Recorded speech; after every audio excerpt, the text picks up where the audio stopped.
कि जो आती है ना वो भी किसी की बेटी होती है, किसी की नाजों से पली हुई बेटी। नमस्ते भाभी, कैसी हो? अरे नीलिमा, तू कैसे रास्ता भूल गई? आ बैठ।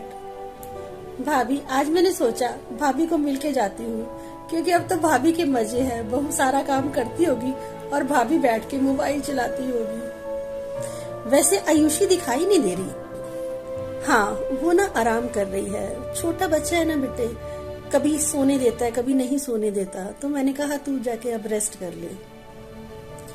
भाभी, एक बात कहूँ, आप ना आयुषी को बिगाड़ रही हैं। अगर आप बिल्कुल कुछ नहीं कहेंगी ना उसे, तो वो एक दिन कोई काम नहीं करेगी और बिगड़ जाएगी।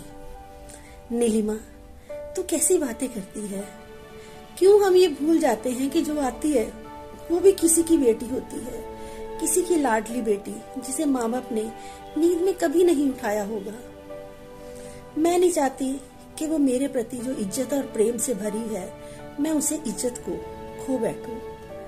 और फिर अपना समय याद है जब छोटे बच्चे के साथ क्या हालत होती थी, कोई नहीं समझता था।